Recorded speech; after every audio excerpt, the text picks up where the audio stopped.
Good afternoon, everyone, and welcome to our special council meeting. It's Tuesday, June 3rd at 4 p.m. I'm going to call our meeting to order, and we're going to start with a moment of silent reflection.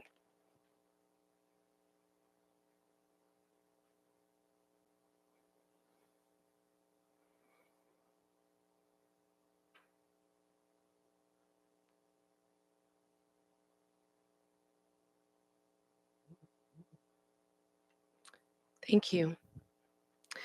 Moving on to our land acknowledgement. The municipality of Port Hope exists on the lands of the Mississauga Anishinaabe traditional territory covered by the Williams Treaties. We honor and recognize First Peoples as rights holders and stewards of the lands and waters on which we have the privilege to live, work, and play, including the Ganaraska Forest and River. We pay respect to elders past, present, and emerging.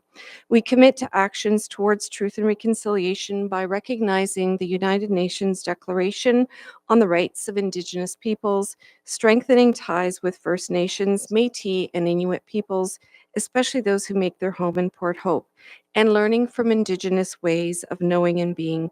We do so by recognizing the past and working towards a shared future. Moving on to item number 2, disclosures of pecuniary interest. Are there any disclosures? I note that none were received prior to this meeting. Seeing none, moving on to item number 3.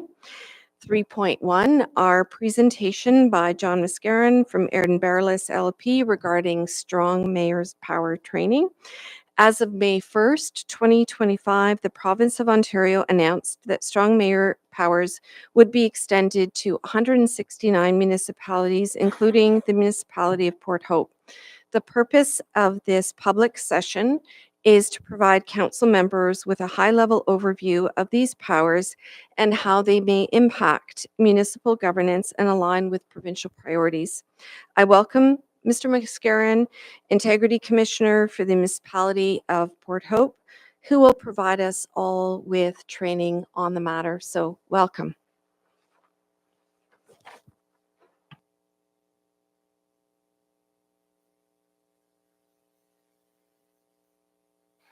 Good afternoon, Madam Mayor, members of council. You would think I would know that after all these times. By the way, I know it's not June the 2nd. It is June the 3rd. I can't believe I did that. I don't want to admit that I was actually here yesterday, ready for the presentation. I wasn't. I don't know how I did that.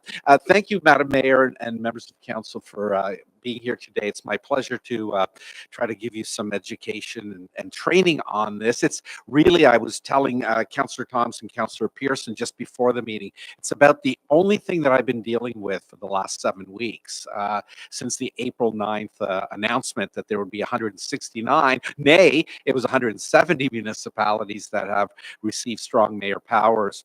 So, Madam Mayor, I have my presentation. It's approximately, I don't know, 50 minutes, an hour, roughly like that. But I do have these natural breaks. If you'd like, I could pause and then ask if there are any questions rather than you save them up to the end. But I'm also happy if you want to wait till the end, whatever you would like to do.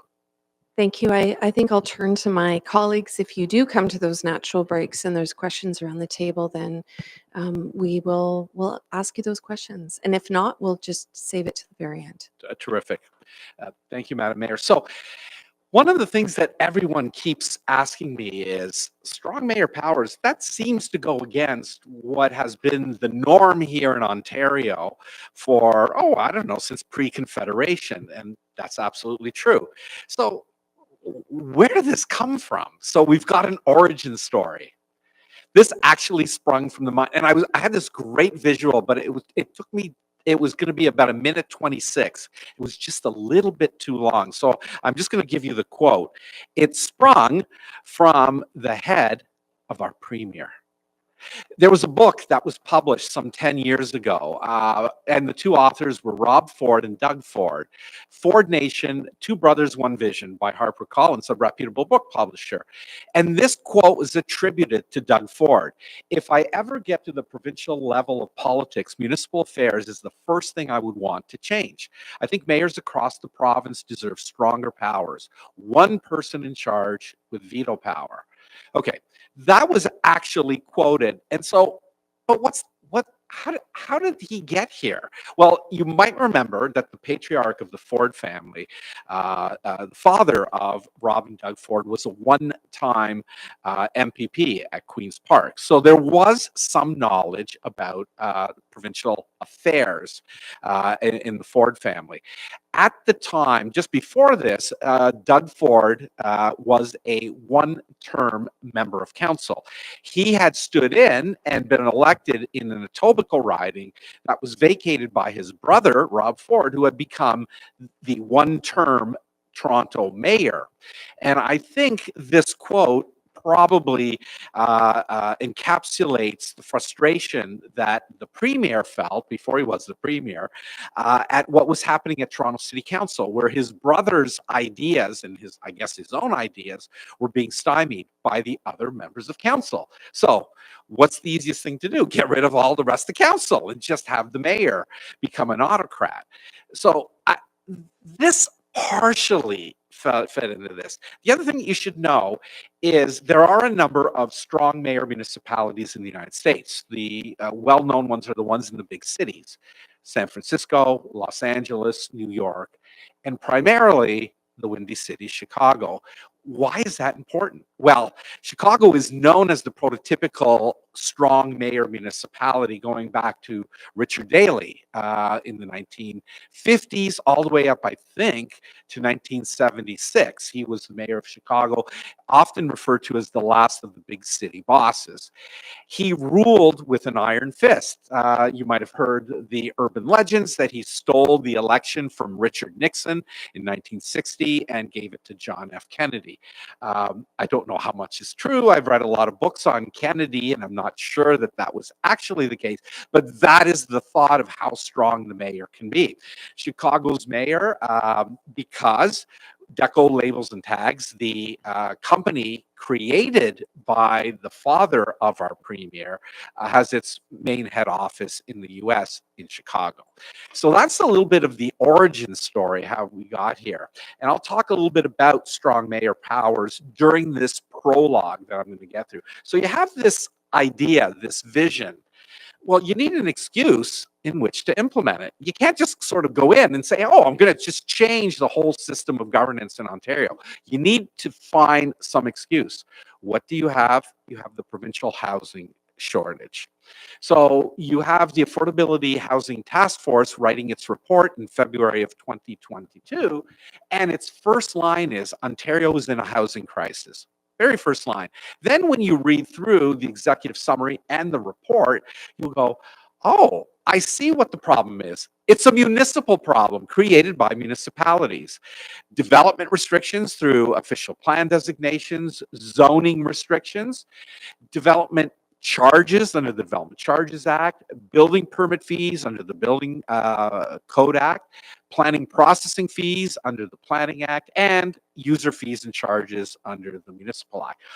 All things that are adding to the cost of housing in the province. Who's the culprit? Municipalities. And finally, who's creating the big problem?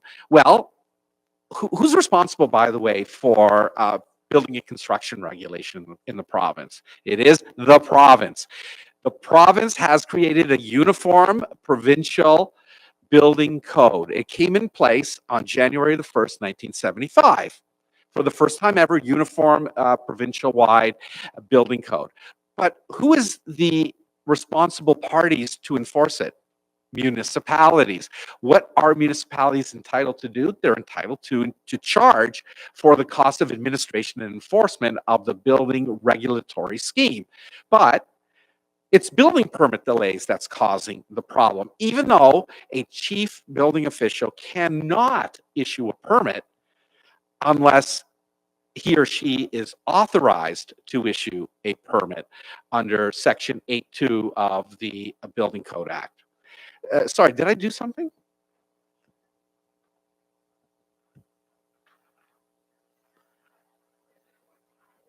Technical. I have it still up on my screen, so how about I just kind of keep going? It's a little bit of a background. So the province, instead of saying, you know what, some of these municipal problems are actually issues that the province has created, the province says, hey, you know what? Why don't we build 1.5 million new homes in Ontario by the end of December of 2031? Now, the province is not in the business of building homes, but it set a goal of building 1.5 million new homes. Since then, the province has actually said that target is much too low. It's just the baseline, and it has acknowledged that much more is needed. So you have this acute housing shortage in the province that needs to be fixed. And the solution is to overturn the system of local governance here in Ontario. So just again, my bit of a history lesson, the traditional local governmental system is the weak mayor system here in Ontario. Schuersma, is there anything I can do from my end here? Because I think I probably caused this somehow.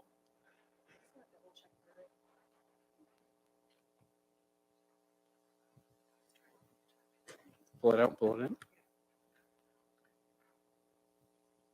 Something's gone on the screen. Oh, you had that, but now it's gone away.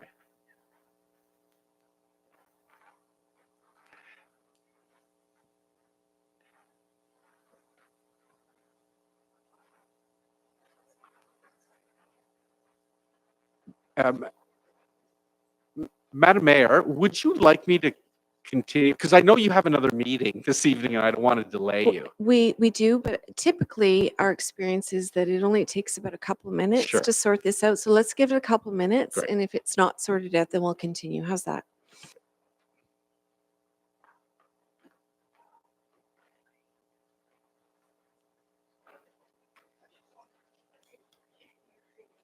Yeah, that's Schuersma did that. You want me to do it again? So leave it unplugged or plug it back in?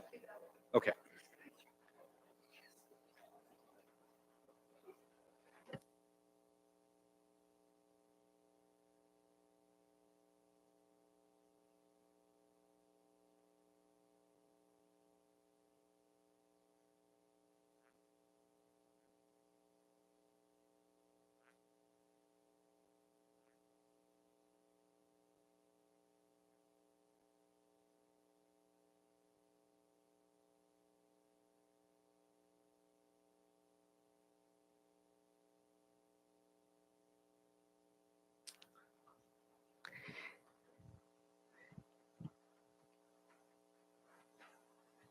Is that the slide that you were on?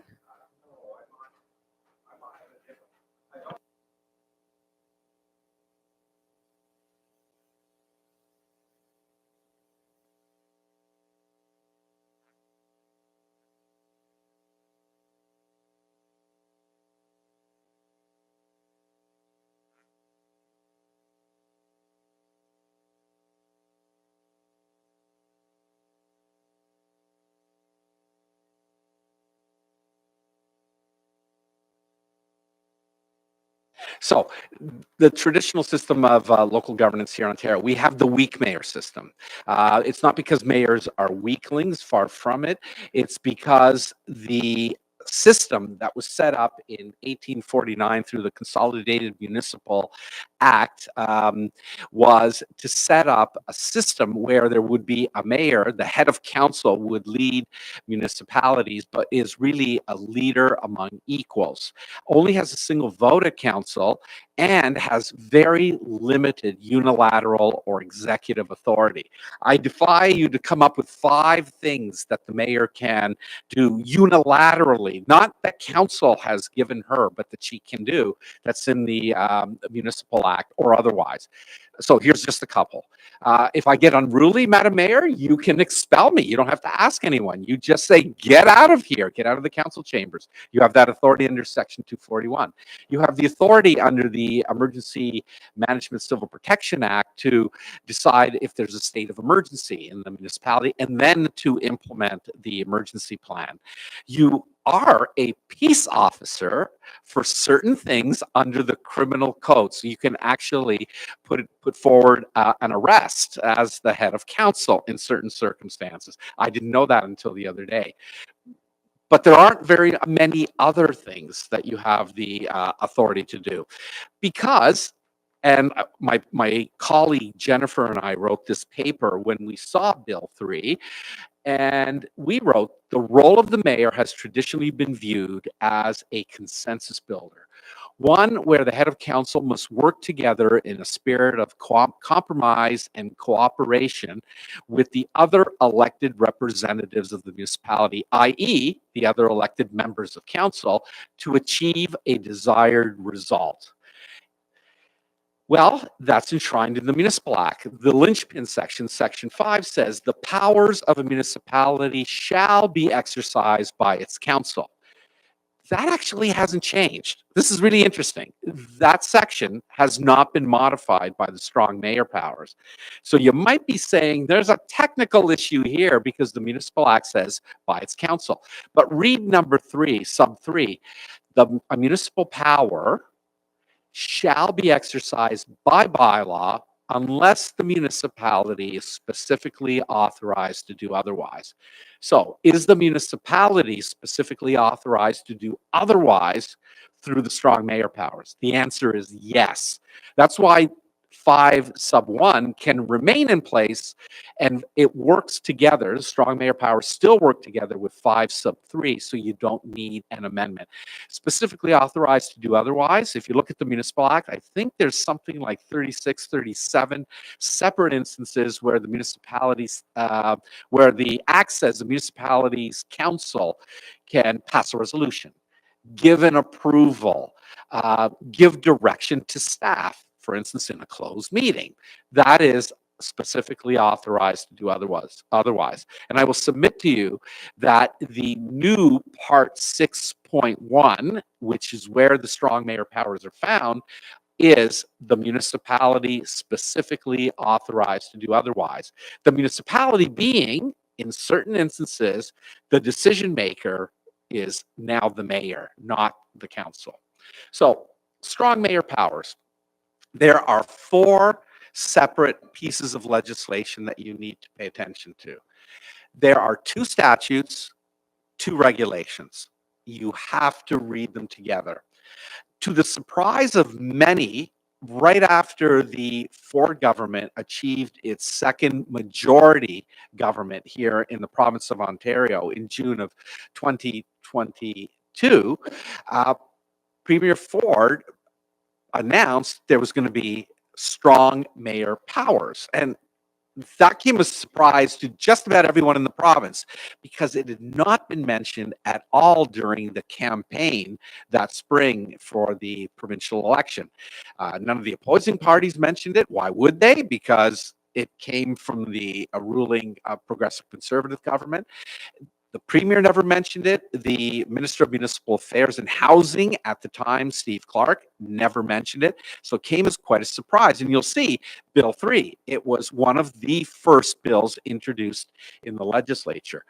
What it did is it added an entirely new part to the Municipal Act. So sometimes this afternoon, just to give it some variety, instead of calling it strong mayor powers, I'll often refer to it as Part 6.1 because that's where all the powers are found.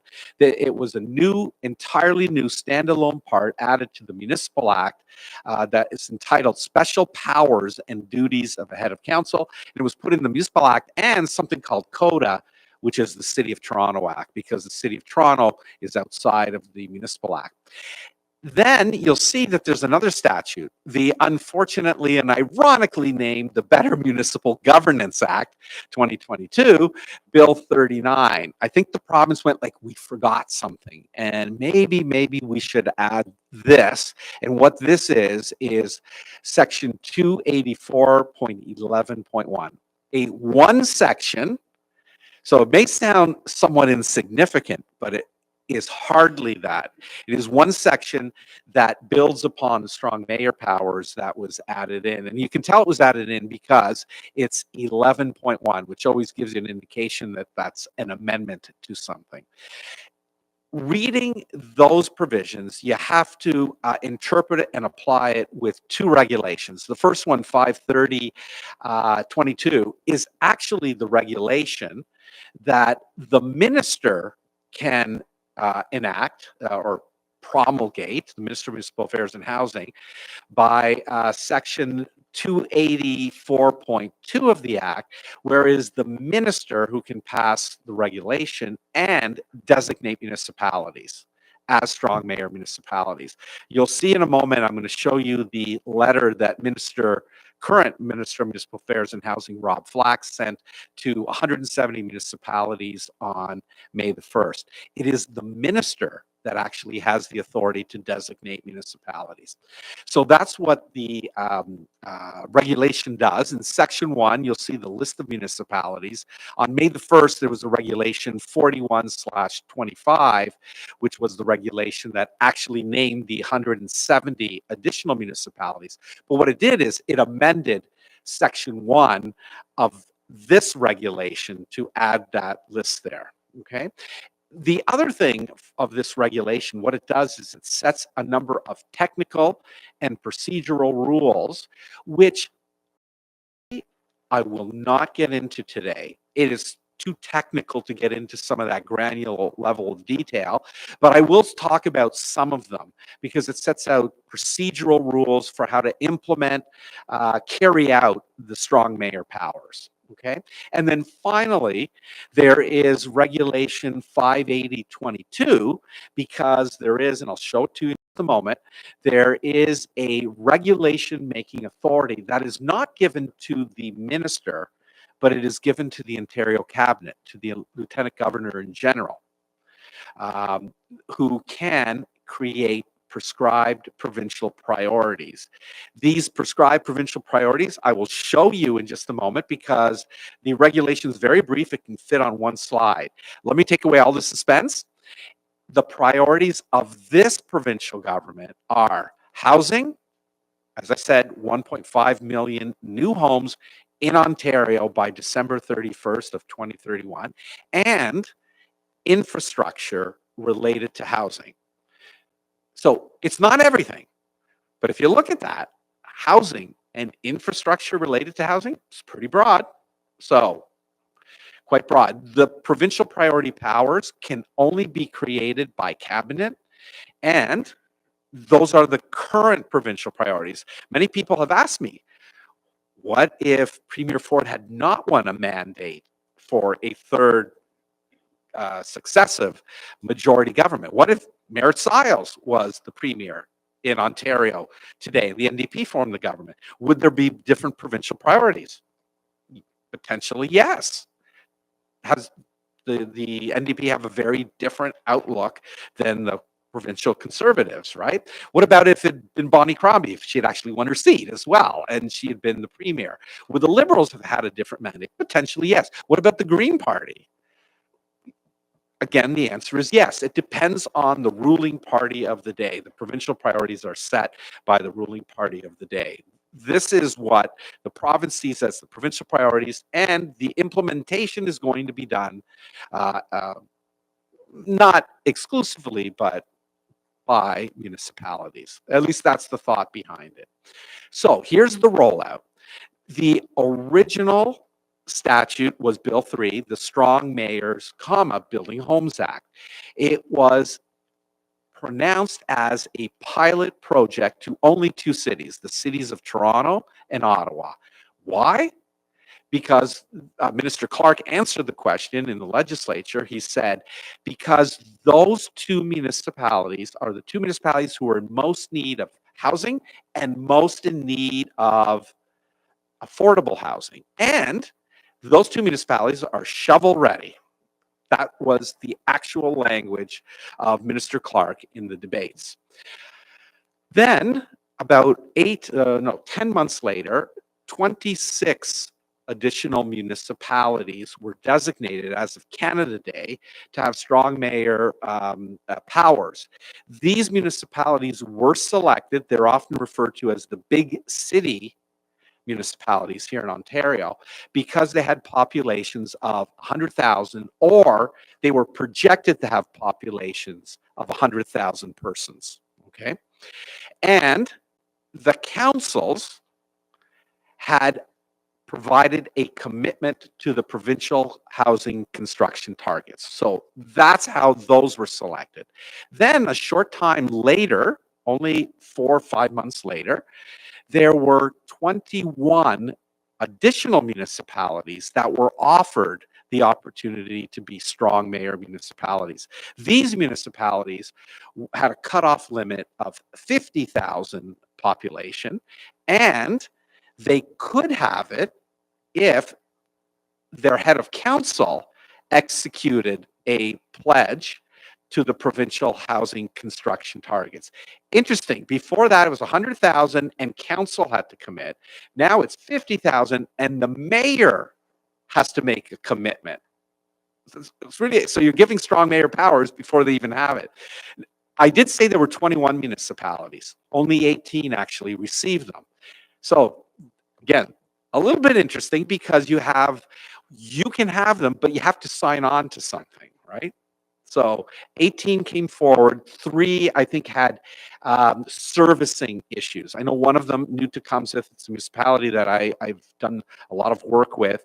I know that there were issues with water supply there, so they could not commit to the provincial housing targets.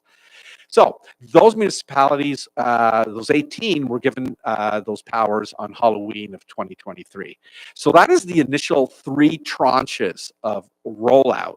And then you have the Ontario Newsroom on April the 9th issuing a media release entitled Ontario Proposing to Expand Strong Mayor Powers to 169 Additional Municipalities. No prior notice given, and I believe many municipalities on this list. I wouldn't say all of them because a few of them have said, I think someone gave us a heads up.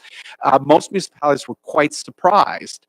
The news release said these are proposed powers that will be given as of May the 1st.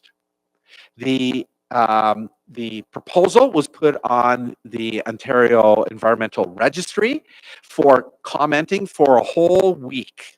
Yes, issued on April the 9th, and you had commenting period to April the 16th. That left municipalities with 1 week in which to provide comments. Now, again, the powers were proposed to be granted to municipalities, not based on population, but based on whether they had 6 or more members of council. What is the minimum in Ontario? 5. So I think the province went down the list, said, hey, we've designated 46. You know what? We want to extend it. What are we going to do? We can't go by population. It won't work too well for some of these municipalities. Why don't we just take this number, 6 or more members of council?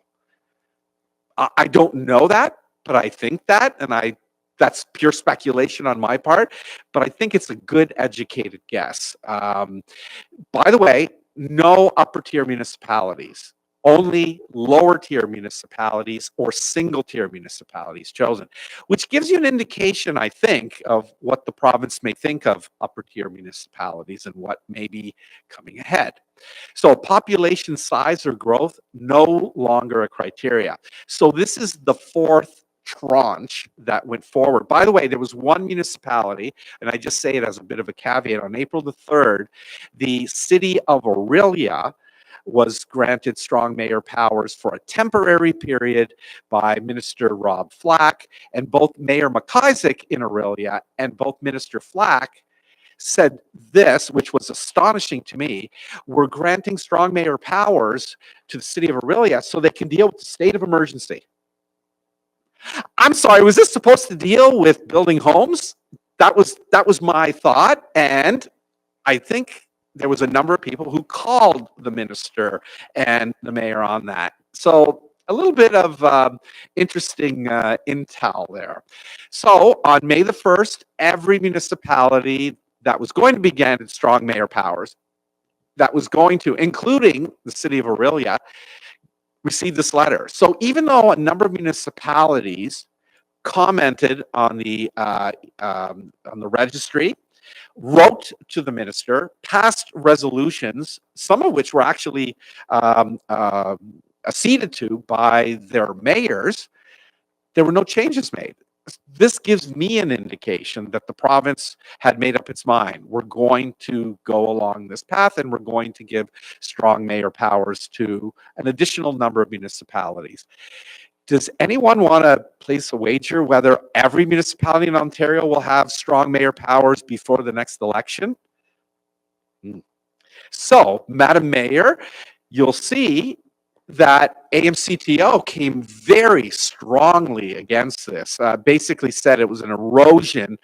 Well, they've said blurred the political administrative authority between the administrative arm and the executive arm that had always existed here in Canada. When you look at Minister Clark's comments about strong mayor powers during the legislative debates, he was very clear. We looked at the US.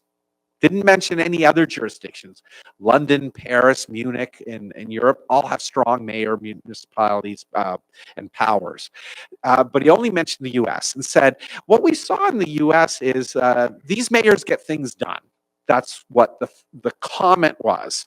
And what these mayors typically have are veto powers. They can override the councils, many of which New York, Chicago, San Francisco, Los Angeles, I think none of those mayors actually sit on council, which is really interesting. So they don't sit on council. They have the powers to control the budget. You'll see that's coming in a moment.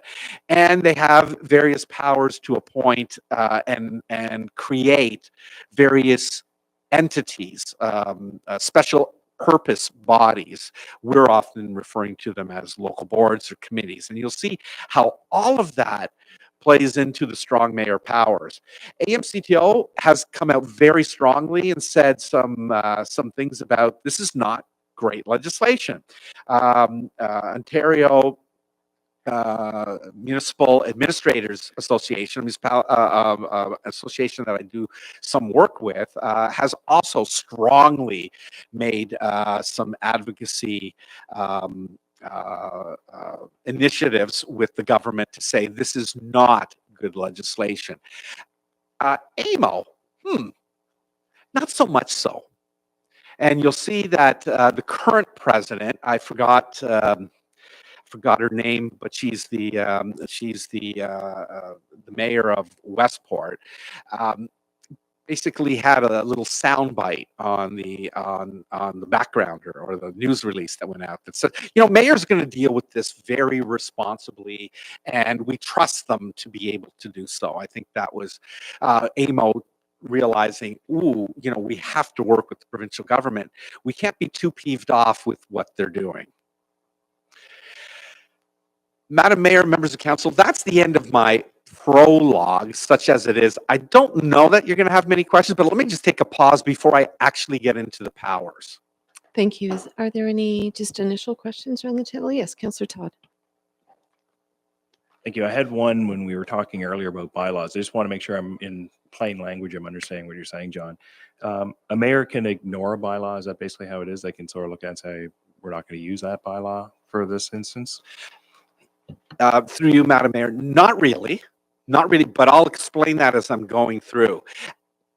The mayor has certain veto rights over recent bylaws, and I can explain what I mean by that when I get to it. Is that okay if I just park it for a moment, because I will get to it? Any other immediate questions? Okay, so please go ahead. All right. So the three types of powers, I've divided them into what you have on the screen here. I've divided the first batch of them, calling administrative powers. Some municipalities have referred to them as administrative political powers. I don't necessarily disagree with that, and I'll explain why when I get to it.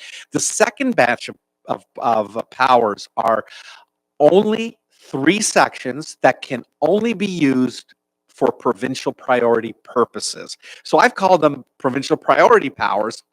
To me, that makes a lot of sense. Some municipalities have referred to them as legislative powers. It's true, they are legislative, but I think the words provincial priority powers gives a really clear indication of what they are. And they can be used to either stop an interference with a provincial priority or to advance a provincial priority. And I'll speak about each of those. And then finally, there is the last one where I added the word duty. I used to call it budget power, but Madam Mayor, you may disagree with me. You might say it's actually a duty or an obligation. And again, I wouldn't disagree with you.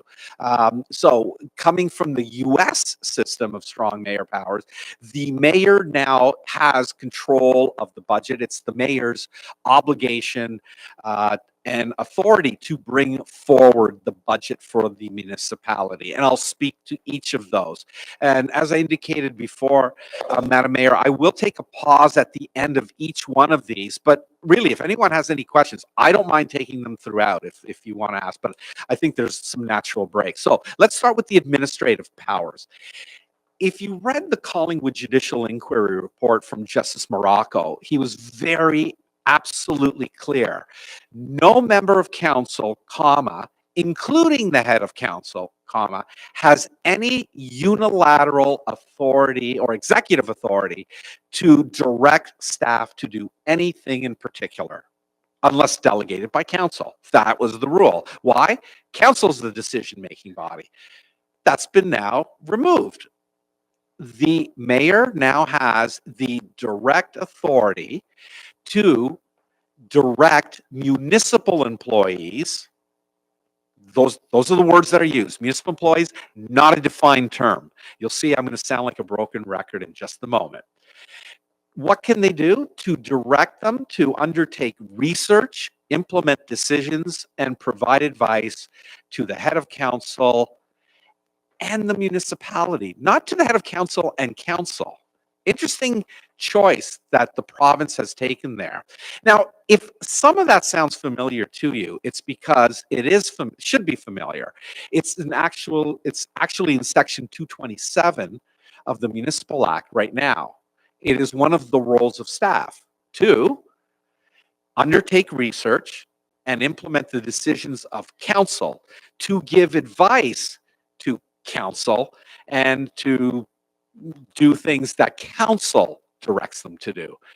This has now changed, but I've said that very broadly, but it's a little more narrow than that. The head of council is entitled to give direction to municipal employees. And again, if you're going to ask, does that mean the senior staff? That's not what the word says. It's municipal employees.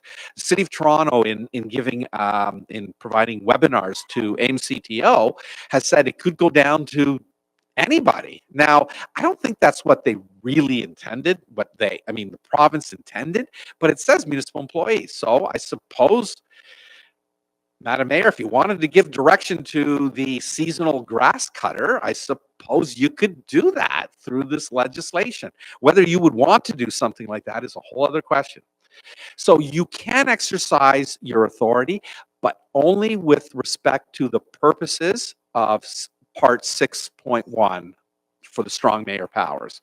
And those extend to the general control, operation, management of the municipality, and the non-interference with or the advancement of provincial priorities.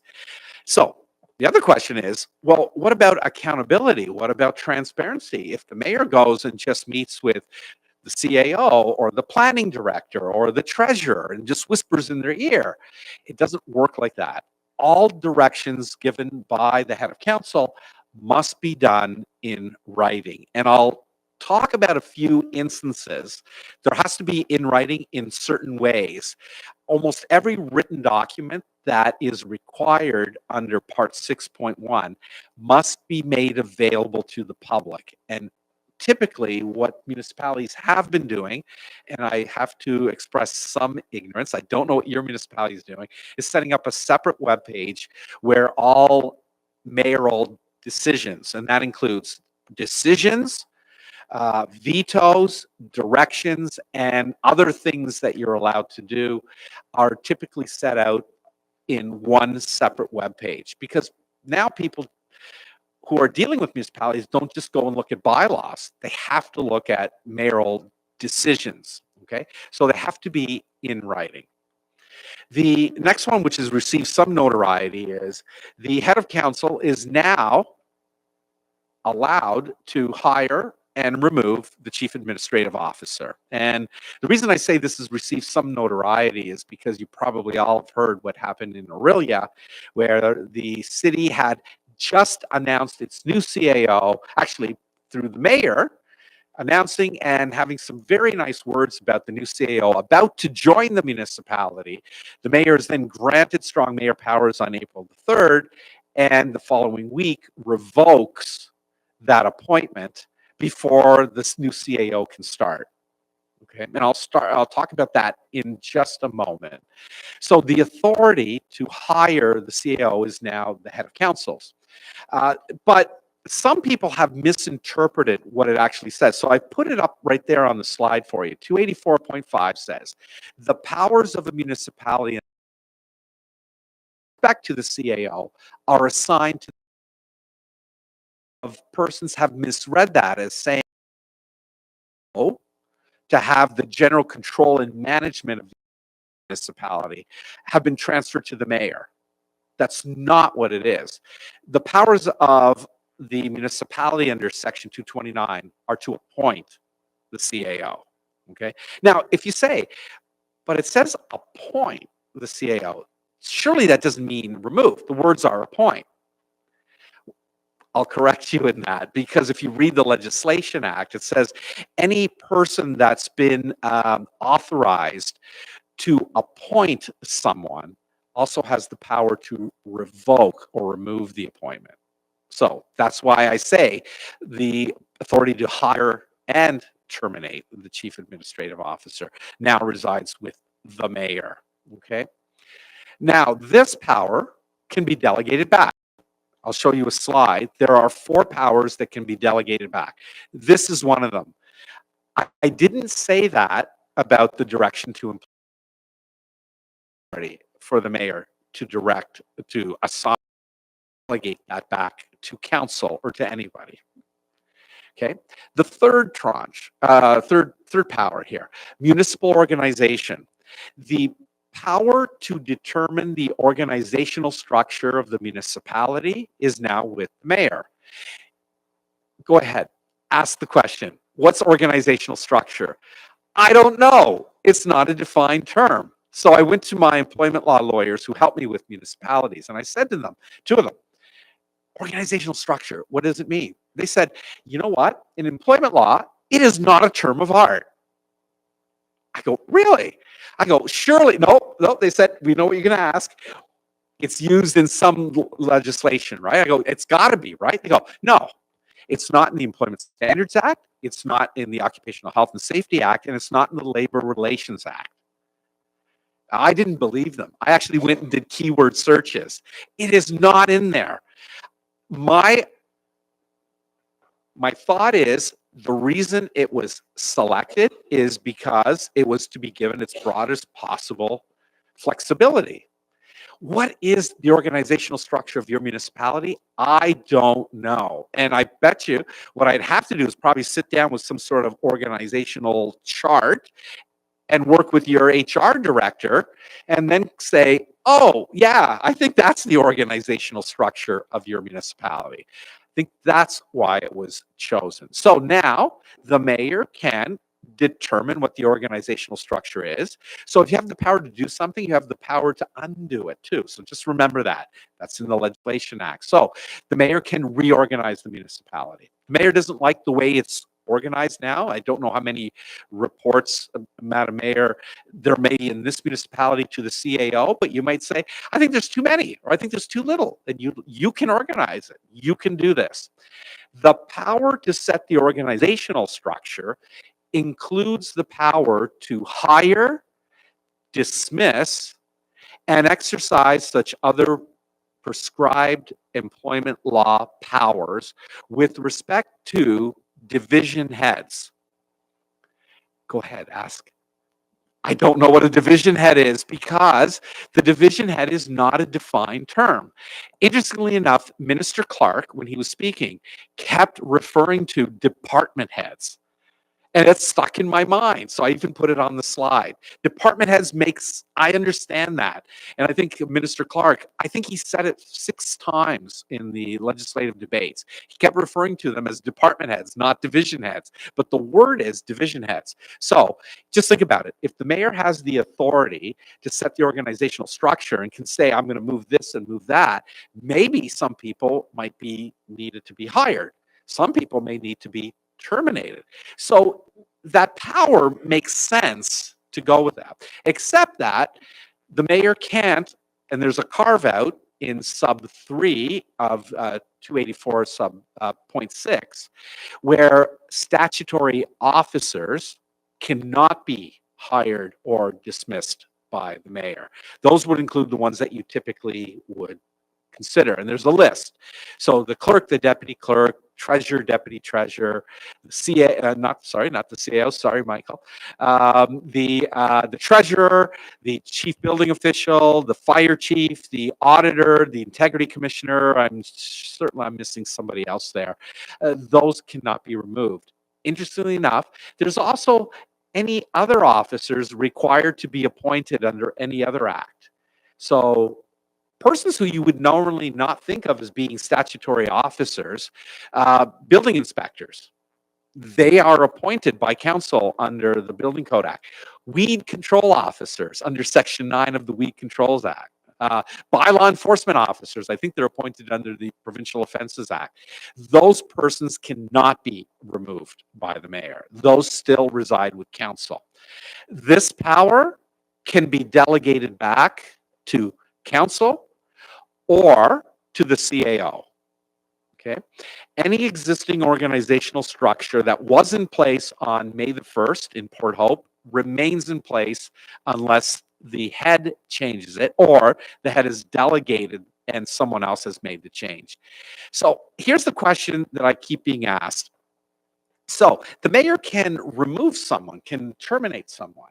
So can the mayor do so without cause? The answer is yes. If the head of council wants to reorganize the municipality, some people, even though they may be great workers, may be loyal to the municipality, those people can be removed even if there was no cause. The cause essentially is the municipality has now, the mayor has the authority for the municipality to make these changes. So the mayor can remove someone without cause, doesn't need cause. The corollary question is, can the mayor remove someone with impunity, meaning no consequence? The answer is no. You're going to probably find, Mayor McIsaac and Aurelia will probably find that out soon. Any person who is employed on May the 1st carries with them all of their employment law entitlements, benefits, accoutrements. They will have those. So if the mayor decides that the mayor would like to remove someone and it's without cause, mayor can do so, but the person will say, well, I'm a 5-year employee, 10-year, 20-year employee. I've got rights to notice, I've got rights to severance, and potentially sometimes damages. All of those exist. So when I say the mayor can't do so with impunity, means that there will be a consequence to some changes that mayors may make. Okay, and there's been a lot of corporate reorganization in many municipalities. I won't name them because I don't want to embarrass some of them who are still my clients. But there have been a lot of changes. Certainly with the CAO, you've seen changes in many many municipalities. I think one of the first to be removed was one that I had to actually draft the mayor's decision for, which I didn't really like. Then there are what I call administrative powers, but what some municipalities have called political powers. Again, borrowed from the US, where the head of council has the ability to appoint the chairs and vice chairs of certain bodies. Here, the mayor has the authority to appoint the chairs and vice chairs of prescribed local boards. Not a defined term. I think I've said that 4 or 5 times now. They're non-prescribed. So at the moment, there's an empty shell of a power. Mayor doesn't have the authority to go and change the police service board or the public library board or the board of health or any others at the moment. Okay. Committees. The authority relates to prescribed committees. And here, hallelujah, there's actually a definition of what a prescribed committee is. It's in section 4 of the regulation. A prescribed committee is a committee that consists of solely of members of council. So it can't be a committee where there are members of council and members of the public, okay? Or provincial appointees. It can only members of council. Does it have to be a committee of the entire council? I don't think the answer is no. It says committees consisting solely of council members. So, Madam Mayor, you could create a committee, for instance, comprising of 3 council members.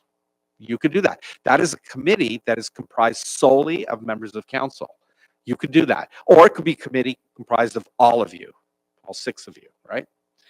You are entitled to establish and dissolve committees comprising of all members of council, appoint the chairs and vice chairs, and to set the terms of reference.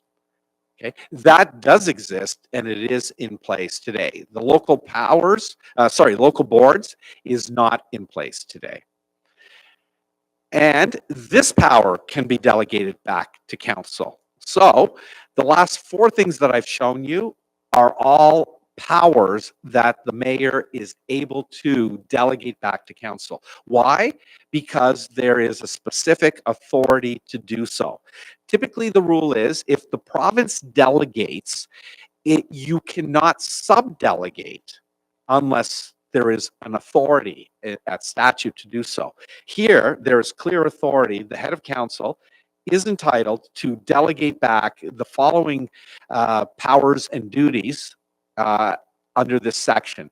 It's done in accordance with those 6 or 7 rules that are set out in the Municipal Act, which are there in place now to deal with delegations. And I'll speak about them in just a moment. So the head of the chief administrative officer, that authority can be delegated back to council. The organizational structure can be delegated to council or to the CAO. Local boards, none right now, but if there were some, you could delegate them back if there's the authority there. And committees that can be delegated back to council. These are the only 4 that can be delegated back. Okay, please keep that in mind because you're going to probably ask the question as we're going on. Can't this be delegated? The answer is no. Why? Statutory Interpretation 101. If the legislation says these are the powers that you can exercise and sets out the specific powers, typically in a list, then those are the only powers that the legislative drafters intended to be able to be delegated or exercised or used in some way. So when people say, but clearly they're able to do this, the answer is no, they're not. They're not able to delegate the other powers because only these 4 are set out in this section. Okay? Now, if you look at the rules of 23.1 sub 2 of the Municipal Act, this is a question I keep being asked is, what if the mayor delegates the authority for the administrative officer, chief administrative officer, back to council today? Can the mayor take it back? The answer is yes. In fact, the mayor doesn't give it up. Anyone who delegates always continues to retain that authority. So some councils and some mayors have said, well, this is just a performative delegation, because really, I continue to have the powers, right? And that's true. So by law, mayor continues to have the powers, even if she delegates them back. Can the mayor just revoke the delegation? Yes, you can do that. Again, the Legislation Act will give you the authority. If you can do something, you can undo it, okay? What happens if the mayor delegates the authority for the organizational structure to the CAO today? But in a future council, maybe this particular mayor is not there. Will that delegation to the CAO continue to exist? Yes, unless it's changed. And the new mayor, if there is one, can change it at any time. So I hope that gives you a little bit of a flavor, because these are questions I keep being asked about the delegation. If they're delegated today, can they be taken back tomorrow? Yes. And can they be delegated again? Yes. And can they be yes, you can do that. Now, wouldn't look so good. The public perception may probably go, hold on, what's going on? What's swinging back and forth? But if you think about it, the mayor may have a trust in this council today and say, I'm going to delegate. What happens if there's an election and maybe there's a wholly different council? Would it be wrong for the mayor to say, I'm going to take them back? My answer is there's nothing right or wrong about it. The mayor has the authority to do so. Mayor can do so, not right or wrong. The other question that I keep getting asked is, as an integrity commissioner, are you going to get a whole wave of questions and complaints about the mayor using strong mayor powers coming to you? The answer is yes. And have we gotten some? Yes, we have already. But the answer is the use of the strong mayor powers is not really an ethical question. The question is a legal question. Does the mayor have the authority? Can the mayor exercise them? So questions that comes, and we have one that's in before the courts now, which I think is one of these potentially sort of ethical questions, and I'll speak about it in just a moment. But the question really isn't, should the mayor do it or not? The question is, can the mayor do it? And so I think, integrity commissioners who receive these questions, I think would be wise to really think about whether they have the jurisdiction to make a decision on those questions, because I think they're legal questions, not ethical questions. Now, I'm not ruling out entirely that there can't be an ethical question related to strong mayor powers. But really, I think the answer is a legal question. Can you exercise the powers? Are you using them legally, in good faith, and reasonably? And you'll see why I chose those words in just a moment, right? So I think that's going to be coming forward. That's a question I keep getting asked. I was asked this at a joint session in Grey County, and they invited I was the legal counsel, and they invited their integrity commissioner. And the integrity, they asked me the question, but then turned it to him, and he said, I completely agree with the answer, which is it's really a legal question, not an ethical question. I've also run this question by a couple of other integrity commissioners that I really trust, and they've said the same thing. So I think initially integrity commissioners, and I'm really saying this for the public, I think it's going to be tough for the public to say this is unethical somehow under the code of conduct for the mayor to be able to use powers that she has been vested by the province. So I don't know that many of those will go very far, but I don't want to say that none of them will have some veracity, because some may, but I think the question really is it exercised legally, reasonably, and in good faith? I think that's going to be the question. So, Madam Mayor, members of council, this is the end of the first part of powers on administrative/political powers, and I'd be pleased to try to answer some questions if there are any. Okay, going around the table. Yes, Councillor Adam. Thank you. And John, I just want to tell you, first off, you're doing a great job with this presentation, and you're keeping us engaged and involved, and I appreciate that.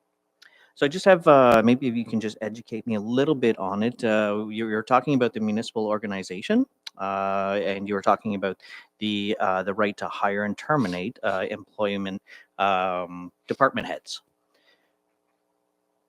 But if I remember correctly, they can't, except for the statutory officers. So what if a statutory officer is the department head? Then where are we at? Yeah, you cannot remove a statutory officer, even if they're the division head or the head of the division. You can't do it. Okay, thank you. Appreciate that. And thank you for the comment too. Did you have a follow-up at all? Nope, that was good. Okay. Deputy Mayor? Thank you. So through the chair, I have a few questions for you. One question is to delegate and revoke. You said that this has to be in writing. Is that correct? It's not by bylaw? It's just and is there a policy or procedure that it's legislated how it is done in writing, or is that up to each municipality how they would present that in writing? Yeah, so through you to the deputy mayor. So your question is, does it have to be in writing? Yes, it always has to be in writing, whether it's a veto, a decision, or it's another directive. Sorry, what's the other one? Direction, veto, decisions, right? Then decisions. They all have to be in writing, but there are different rules that apply. They all have to be actually publicly available too, subject to MFIPA, because there may be some personal privacy matters that may not be. So they all have to be in writing. But your question was, is there a format or something? My view thus far is, and please don't take this the wrong way, but most mayoral decisions have taken a form that looks very much like an executive order. And I know that has a pejorative term these days, but it looks relatively brief. There's usually the short title. There's usually the statutory or the regulatory authority for it. So for instance, section 284, reorganizational structure. Then there are some recitals, i.e. the whereas clauses that paint the context, give you some flavor, what the thing's about. And then there are some very brief 1, 2, 3, or sometimes not even just one paragraph that gets to the salient point. So typically they've looked very much like executive orders. Now, some of them, for instance, a veto has to have supporting reasons, because you have to say why, and I'll get to the why you can use a veto. So sometimes those go a little bit more because the mayor needs to explain, has to give some reason why there's support, underlying support for what she's doing. So thus far, that's how they've looked, Deputy Mayor Mink. And I think most municipalities have gone the briefer sort of format. I've seen some municipalities that have gone very detailed, which I don't particularly love. The ones that I've drafted for municipalities have been relatively brief. Follow-up? Yes, thank you. I have two other questions. Regarding the CAO and the hiring of the CAO, do you recommend it would still be good practice for the municipality to have a hiring policy, even though the mayor has that authority, but just to have that as a guiding document? Sorry, that through you, Madam Mayor. Yes, I think so. While the mayor can do this, and the mayor can override the policy, so I still think it's a good idea, and I would always suggest that it'd be a good idea if the mayor did follow that. So, for instance, your policy says we have to do criminal reference checks. We need to get, for someone who's a CAO, someone who's already had some management experience at a senior level, needs this kind of education, must, I think that's good. Does the mayor have to follow those things? No, the mayor doesn't. And you've seen that in a number of municipalities. Does the mayor have to follow the pay grid or the levels, or however, your compensation? No, they don't. And you've seen that because the IPC made a couple of really interesting decisions where the CAO contracts are now, there's a compelling public interest to having them released. And so some of them have been disclosed. And a couple of early mayoral decisions to hire CAOs, you've seen some, extraordinary things in those employment law contracts.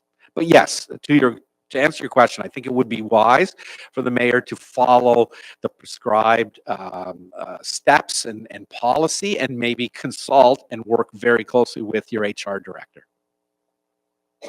Thank you. And the last question, this is more of a crystal ball question for you. I think you said that the building inspector is a legislative position appointed by council, yet sort of the reason behind this is to advance housing. So if the strong mayor, that building inspector could somewhere, not here, but somewhere, hinder that housing projects, how would that work? Do you think like they could stop housing? Whereas this is the whole point of the strong mayor. Or one of the whole strong points is one of the Yeah. points is to advance it. So how does that work? Yes, so through you, Madam Mayor. It's not a perfect piece of legislation. I think it was drafted, relatively quickly. By the way, I should have said this at the beginning. The legislation has been in its current form, exactly in its current form, since it was first enacted. It hasn't changed at all. The only thing that happens to have changed is they brought in more municipalities by the regulatory amendments. But apart from the Bill 39 amendment, which I'll show you in a moment, that added one new section, everything else has remained exactly the same. And a lot of it is, we don't know. And I think you found that when your own staff went and asked Municipal Affairs a question about, did you think of this? And probably they didn't want to answer, no, we never thought of that. But I don't think that they've thought of a lot of these things. One of the questions, for instance, I'm sorry, I'm going a little bit off course, but chief administrative officers in smaller municipalities, sometimes the chief administrative officer is the chief administrative officer / treasurer. Well, one of them is on the list. The other is not. So what happens? And Municipal Affairs has refused to answer that question.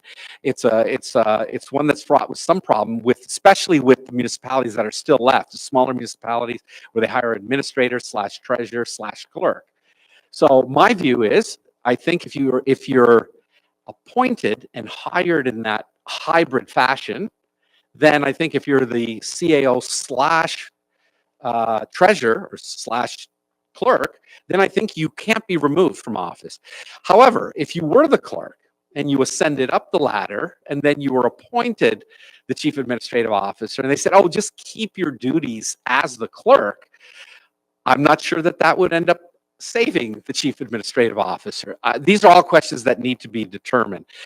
I'm not sure I answered your question, Deputy Mayor, so let me know if I didn't. I don't know if you could answer that Yeah. question, just kind of pointing out something that didn't seem right. Councillor Clare. Thank you. I have two questions for the two different points on slide 22. The first is about the local boards. Okay, it's This- slide I think it's 21. the next one. Sure. Yeah. So the first one, I just want to confirm my understanding. So the use of that word prescribed, currently we have 3 local boards that we appoint members to, the police services, library, and the HBIA. But because they have not prescribed any, as of now, there is no change to how those local boards are governed. Through you, Madam Mayor, yes, that's absolutely right. You can't go and change any of those. By the way, if for the public, prescribed when it's used in a statute means it's in a regulation. That's what it means. But they could bring one forward at any The time. minister himself doesn't have to go through cabinet. The minister can do that. Thank you. And the second one is about committees. And I'm curious to know if the mayor were to establish a committee of council with a particular mandate, she does have the ability now to assign functions to those committees. Would those committees then carry the weight of that mayoral direction, as in be able to work with staff to advance that function because it has been directed by the mayor? The simple answer is yes. Thank you, Councillor Todd. Thank you. I only have one question. So all the ones that you just took us through, do they all have to still be tied back to provincial priorities? Like, do they have to be demonstrated that we're doing this in honor of?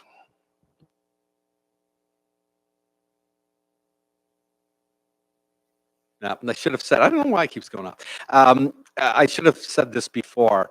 So all of these powers that you've just seen, all of these administrative powers, not tied directly to the prescribed provincial priorities. They are standalone powers that are outside of that. Now, the intent, of course, is the whole thing is supposed to be to advance housing. But you might look and you go, well, let's say the mayor wants to prescribe a committee of council to look at, I'm just going to take something, the arts. Mayor can do so. And someone might say, well, how does that advance housing? It may not. And that's not a reason to say you can't use it. Thank you. Any further questions at this point? John, we're just going to take a brief 4 or 5 minute recess and then we'll continue on. Can I ask, Madam Mayor, am I Yes. moving at an okay pace for you? Yes. I'm not going too fast? I think everybody, I'm seeing heads shake and Okay. nod, and so yes, Great. but we are going to take a brief break at the moment. Thank Thank you. you. Okay, John, are we ready to just, if everybody can have a seat, and we're just going to be, as soon as everyone is seated, we will be starting again.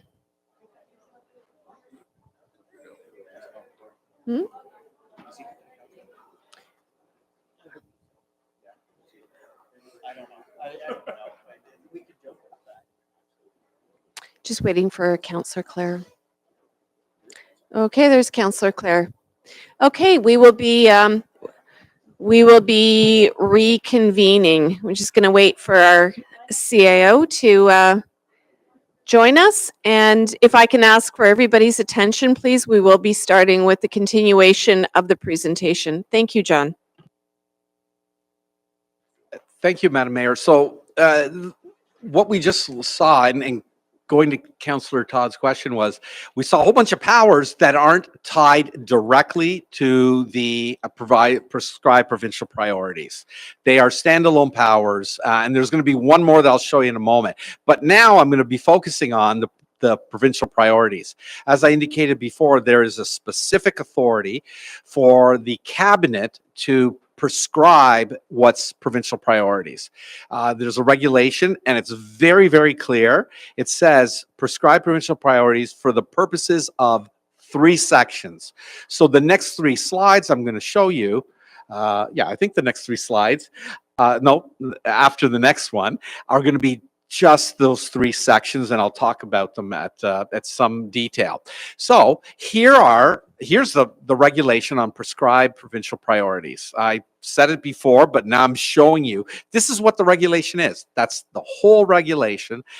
Prescribed provincial priorities for those 3 sections: building the homes and constructing and maintaining infrastructure to support housing, which includes transit, roads, utilities, and servicing. Okay, that's the current provincial priorities for this government.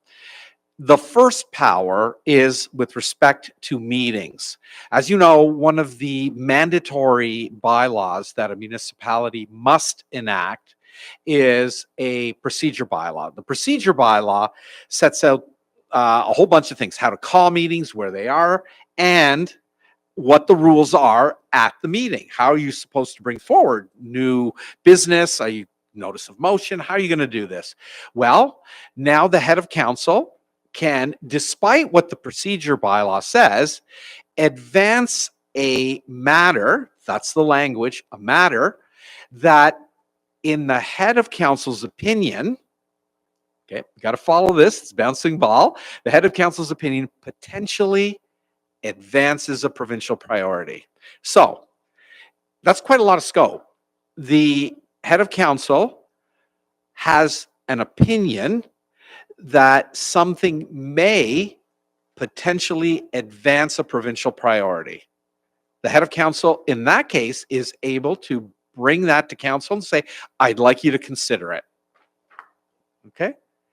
A matter, unlike one that I will show you in just a moment, the head of council can't require council to vote on the matter, just to consider the matter. What is a matter? A matter is something that comes before council, and I think there is the Municipal Conflict of Interest Act says a matter is something where council has to turn its mind to and make a decision on, where it has to actually give some consideration, not just we'll accept it for informational purposes. It's actually something where you will make a decision, okay?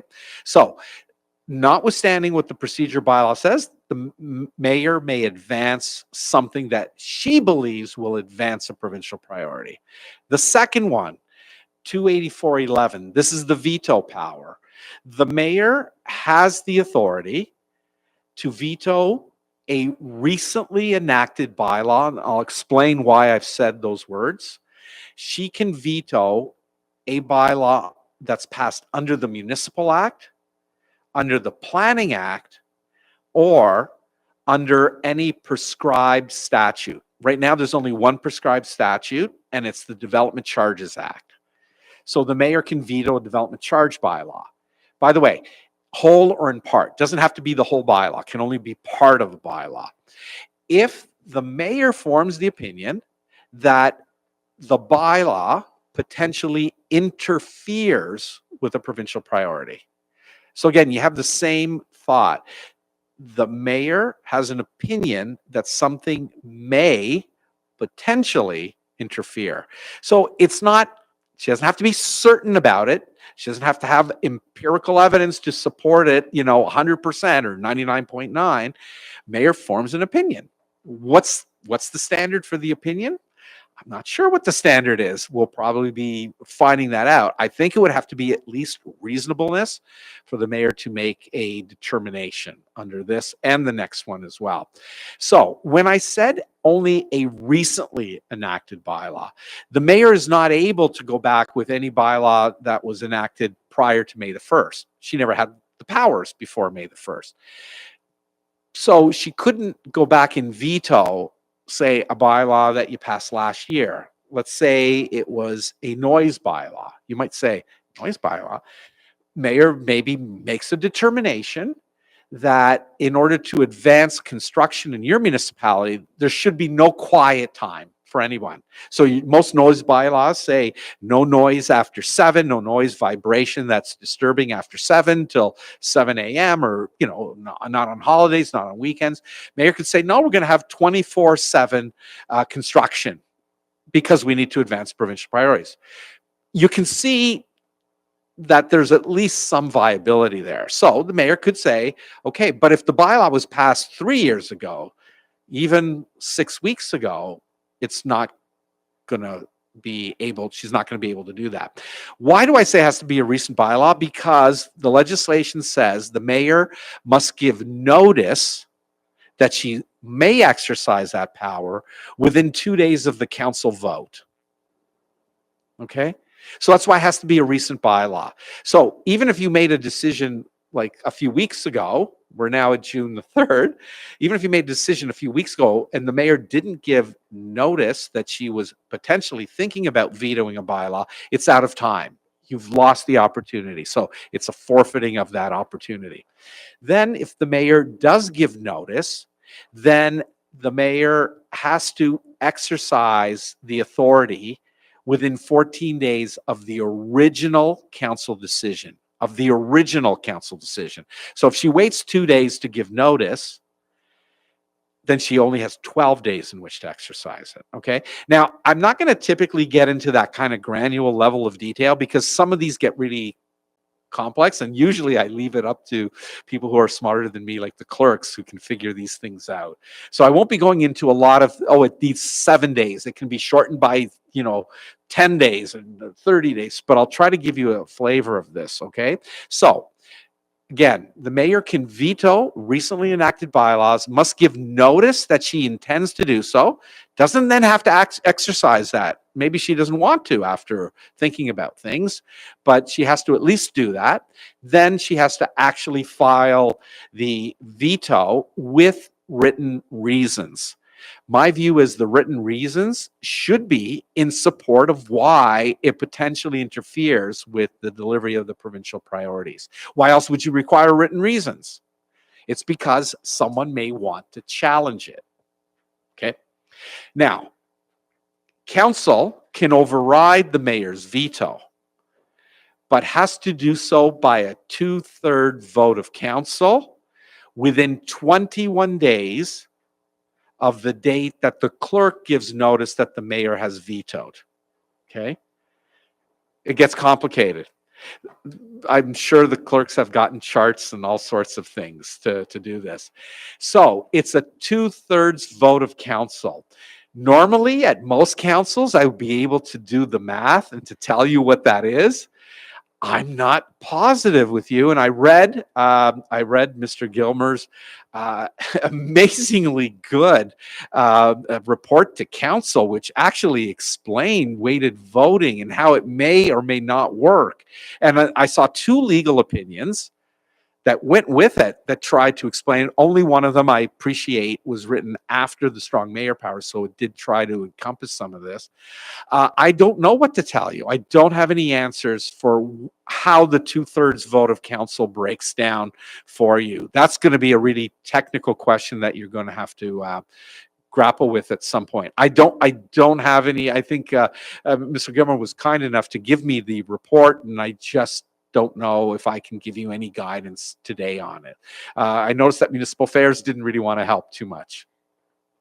And the head of council is entitled to vote on the veto vote. So you're already behind the 8 ball if you're seeking to challenge the mayor's veto. So again, it's a bylaw under the Municipal Act, under the Planning Act, which is where you have the weighted voting may come into play, and a development charge bylaw.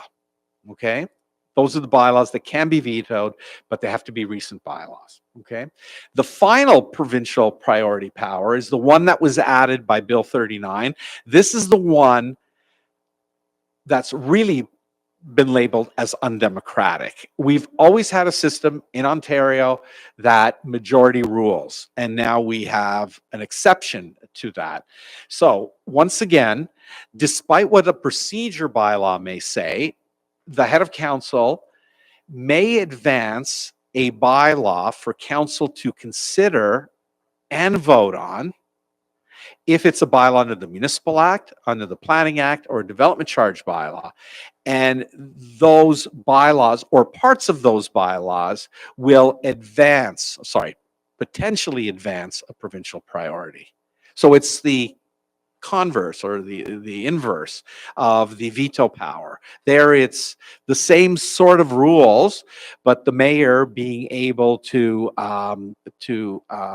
veto the bylaw. Here is to advance. So how can the mayor do this? At any council meeting, the mayor can bring it forward, must provide written reasons. Again, I think the written reasons must go to it potentially advances a provincial priority in this way, and require council to vote. Now, this is really interesting. This doesn't apply with respect to a matter. All the mayor can do is ask the council, consider it. Here, the mayor can actually require council to vote. So, of course, a few councils have asked me, what if council en masse gets up and leaves and quorum is lost? I think they would be in civil disobedience of what the legislation actually says. The legislation says the mayor can put it in front of you and the mayor can require you to vote. And I think that means that whoever's at the council table, if there's quorum, has to stay there for the vote. The mayor can require this. Anyone who gets up to leave, I think, is defying what the legislation says. That's a really interesting provision. And the bylaw can be enacted if you have more than 1/3 of the council vote. So that's the language. It's not 1/3, it's more than 1/3. And the head of council is entitled to vote. Presumably, the head of council will vote in favor of the bylaw because the head of council is advancing the bylaw. Now, I'm not sure I said this, but none of these strong mayor powers, notwithstanding that they've been in place for almost 3 years, none of them have been challenged in court. And there's been no court decisions. So no guidance by the court, and how, a lot of those things that I told you about before, there's no definition. No court decisions come in and said, oh, this is what department heads or division heads says, or this is what an organizational structure is. Nothing. There is a challenge, though, on this. The mayor of Peterborough brought forward a bylaw to allow a 26-unit apartment for transitional housing under this authority.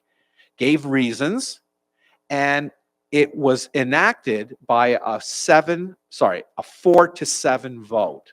There are 11 members of council in the city of Peterborough. A third of that council would have been would have been, if there had been 12, would have been 4. So more than a third of 11 was 4. So the mayor with 3 members was able to get the bylaw enacted. That bylaw has actually been challenged. It's in court. I asked David Potts, the city solicitor, if he could give me a copy of the application, and he said, sure. When I got it, I was a little surprised. I was expecting something, a little bit more robust. It basically said this, the application, by the way, it wasn't an application to quash the bylaw, and it wasn't a judicial review application. It was an application brought under the rules of civil procedure that was basically asking for a determination whether the mayor could do this. And the application said this: the mayor exercised his powers under this authority. A few more paragraphs. The mayor should not have exercised his authority. That was it. That's essentially the application. Now, I saw a date of June the 10th on the court documents, but I don't think that was for a substantive argument. I think that was probably just some procedural wrangling. So there has been one case that's actually gone forward that I'm aware of that's in the courts, but we have no other decisions. So these provincial priority powers, they are only to be used for provincial priorities, unlike the first batch of powers, which didn't have to even relate at all to provincial priorities, even though the whole basis of it is supposed to be to advance housing. So those are the 3 provincial priorities. I'll say it, I said it before, these cannot be delegated. Only the mayor can exercise these powers. For instance, the mayor can veto a bylaw. What happens if you're not here, Madam Mayor? You have a deputy mayor, right? At the moment. If the deputy mayor is here, can the deputy mayor exercise your authority? Because the deputy mayor is stepping in your shoes, right? Deputy mayor, what do you think? I'm guessing no. You're right. No, there is no authority. Only the head of council, only the elected head of council can exercise the strong mayor powers. You may recall back in, I think it was 2023, February, just before Valentine's Day, John Tory went on the news. It was a Friday night. He went on the news and announced that he was going to resign. Then we found out why, right? And then there's a whole thing afterwards. Why hasn't he filed his resignation papers with the clerk? That's how you resign. He said he was going to resign. It's because he had to bring forward the budget. It was the mayor's budget. Only John Tory, as the elected member of the mayor, could do that. Jennifer McKelvey, who was the deputy mayor, could not do that. So if there's an interim mayor, an acting mayor, a deputy mayor, they do not step into the shoes of the mayor for these powers. Only an elected mayor can do so. Now, I said that to the city of Elliott Lake, but I didn't realize the mayor there had been appointed. But when he got the powers, he was already in office and he was already there. I meant like, okay, going forward in the future. So he was really concerned. His hand went up really quickly, but I haven't been elected. I've only been appointed. So it's in the future, okay? And you'll see that there's another slide coming up on that. So these powers cannot be delegated, cannot be just disclaimed. They don't have to be exercised. That's the other question I'm getting. Does the mayor have to exercise these powers? And I'm sure I'm going to get a complaint one of these days that the mayor could have advanced the provincial priorities by bringing forward a bylaw and having more than 1/3 of council pass it, and she's in breach of some ethical policy or rule. And the answer is no. You don't, they're discretionary. The mayor does not have to exercise any of the powers. Okay, so Madam Mayor, I've come now to the end of the provincial priority powers, and I'll stand down, take any questions. Thank you. Look around the table, starting to my right this time. Councillor Clare.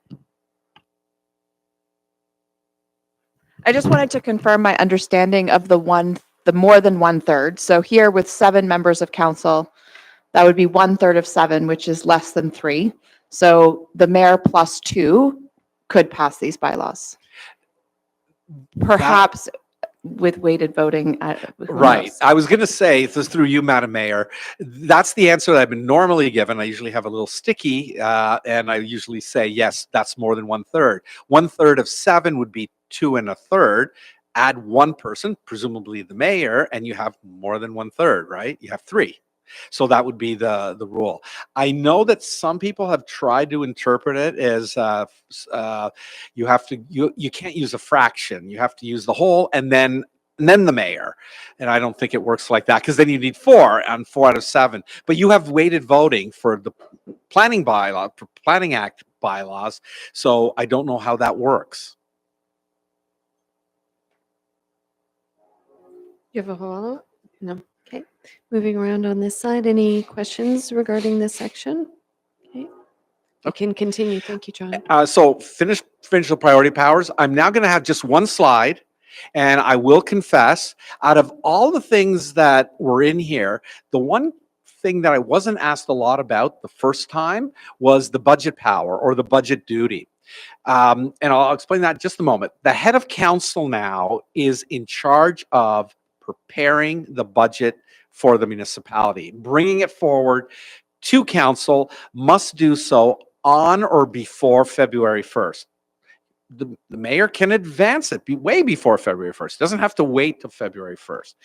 If the mayor does not advance it, then it becomes council's responsibility. And the legislation says council shall pass the budget or adopt the budget, shall prepare and adopt the budget. That's the language. So the mayor has the authority to do so. If the mayor doesn't do so by February 1st or after February 1st, the mayor has forfeited the right and then council has the responsibility. This authority can't be delegated, but what I found that most municipalities have done this. The mayor understands it's my budget, but I'm going to direct certain staff to do certain things with respect to the budget. And some of them have been as simple as, can we just continue business as we've always done it before? Let's just, we've done it this way for the last 3 years or however many years. It's worked really well. We've set up a budget committee. We've had members of the public come in for certain public meetings. Why can't we just do that again? So there is the ability to do so. You might say, isn't that a delegation? It's not. It's something different. It's a direction to staff, whether it's to the CAO, the treasurer, the clerk, to all work together, or maybe just the treasurer to bring this forward. So you can do something like that. I believe the first one to do it was, I think, the city of Burlington, but I stand to be corrected. The mayor said, I like the way it's been working. Can't we just continue to do it that way? However, would it be possible for the mayor to come in and say to the treasurer, I want a 0% tax increase budget. I don't care how you get there. You deliver that to me and I want to see it by X date. Yes, you could do that. Could the mayor come in and go, I want to roll up my sleeves and I'm going to sit down with the treasurer and work with the finance department and I'm going to do this? Yes, the mayor can do that. That's what it says. It's the mayor's budget. So the mayor brings it forward. Eventually gets to council, brings it forward. Council may adopt the budget, which means everybody's great and everybody's happy, or council may make amendments to the budget. If the council makes amendments, the head of council may veto any of those amendments. The head of council could accept them, but the head of council could veto. And then if the head of council does that, then council then can veto the head of council's veto by a 2/3 vote. And I think your weighted voting doesn't relate to the budget, or it doesn't. Tax rates, but not budget. So it wouldn't be that. So you would need at least 2/3, 5.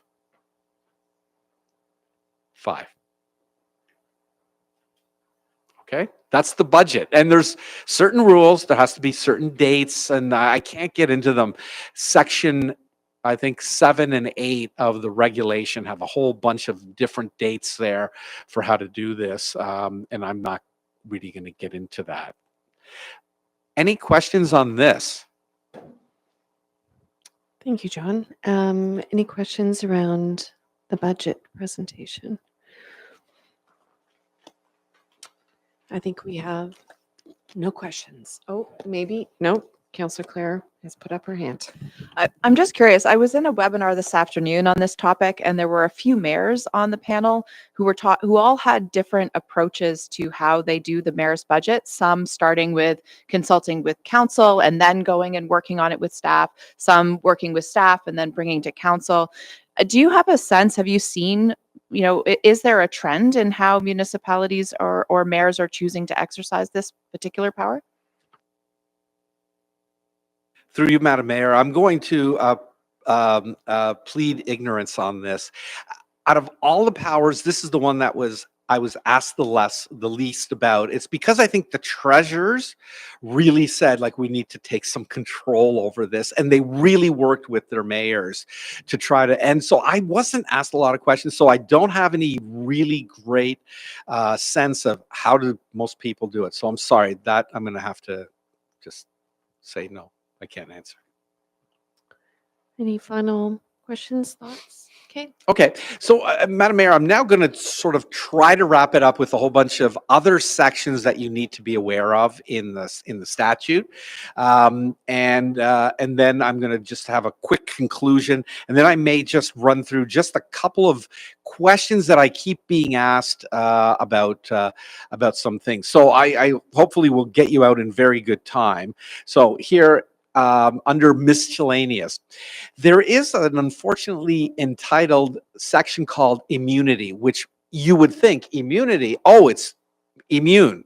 That's not what the section actually says. It provides some immunity to the mayor's decisions or exercise of powers, but it's not like what you would think immunity means. And I've pretty much put the whole section there.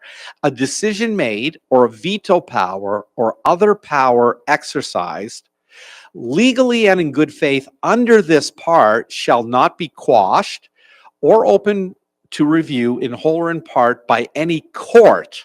Okay, that's important, because of the unreasonableness or supposed unreasonableness of the decision or exercise or other power. So I've said at the bottom, look at sections 272 and 273 of the Municipal Act. 272 says you cannot seek to challenge a bylaw just because it may be unreasonable. That's essentially what it says. This kind of works that in.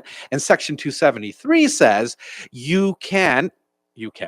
any person can bring an application to court to quash a bylaw for being illegal. And you have to do so within 1 year. Illegality, and there's a recent case that speaks to this, I can't remember the name of the case, but it says basically any bylaw that doesn't comply with law. It could be the Constitution, could be charter, could be the Municipal Act itself, doesn't comply. So illegality, pretty broad. Illegality includes bad faith. So you'll see here, it says any decision made legally and in good faith. So it means that a mayor's decision or veto or other exercise can be challenged if it's exercised illegally or in bad faith. Okay, and bad faith actually has it is a term of art in law, and it means acting without proper candor, transparency, honesty, for ulterior motives. It has an actual meaning. So there is an ability to challenge a mayor's decisions, but only for it being illegal or passed in bad faith. Okay, now it says you can't do it in any court. And people said, well, what happens if the mayor passes a rezoning bylaw under the Planning Act, under the authority to pass it by more than 1/3 of council? Can a zoning bylaw still be challenged if there are already third-party appeal rights left? Can it still be challenged at the OLT? The answer is yes, because the immunity provision doesn't speak to an administrative tribunal. It just speaks to a court. And it talks about quashing, which is, again, section 273, or open to review. I think the language there is they're speaking of a judicial review. if they'd wanted to say appeal by an administrative tribunal, it would have been easy. They could have just said that. In the same way, they could have said, this is another question I should have added before, the 1/3, 2/3, it says of council. People said, hold on, is it people who are present at the council meeting? Because you can have quorum with not like all 7 members, right? You could have quorum. You could have quorum with only 4, but you still need 1/3 or more than 1/3 or 2/3. That is of all of council. If they had meant to say 1/3 of the members present, then they would have said that. And there are some pieces of legislation that do talk about that. Okay, so the immunity provision, not maybe nearly as broad as everyone thinks it is, but you have to come up with how's it illegal and how's it maybe in bad faith. Okay, the vacancy of the head of council. So if there's a vacancy on any council seat during the term of council, it can be filled by council in under section 263 by council making a decision within 60 days of the declaration of vacancy. We will appoint somebody or we will run a by-election. That rule does no longer applies to the head of council in the strong mayor municipality. The head of council can only be elected. Okay, and I've said at the bottom, I brought up this before, a deputy, acting, or interim mayor can't act with the strong mayor powers, and the mayor can't, by proxy, delegate to them or assign them or transfer them in any way. They can't be transferred. Only the head of council can exercise those powers. The in-writing requirements, here they are. I think I mentioned this before, 284.4, and then the OREG 530.22. The head of council is required to exercise the power, perform a duty in writing, has to produce the written document, the direction, the decision, the veto, or whatever else there may be, by the next business day to each member of council and the clerk. So this doesn't have to be done just at a meeting. Has to be done by the next business day, right, to those persons, and subject to MFIPA, make the written record available to the public. Typically what happens, and I mentioned this before, Madam Mayor, what most municipalities have done is they've set up a web page where all of these get posted on there, right? When directing employees, the head of council must provide a written record of the direction to the clerk and the CAO. And as I indicated before, most written records have taken the form of what I call relatively brief. Really, some of these are only 1 page, executive order formatted type of decisions or mayoral directions. There is broad regulation making authority granted to the Minister of Municipal Affairs and Housing. So it's the minister who has broad authority. The minister can prescribe anything that may or must be prescribed by the statute. So even though you have certain things like the prescribed local boards, and there are none, the minister can go at any time and say, okay, I want to include the police service board, for instance. Could do so, or whatever other board there may be.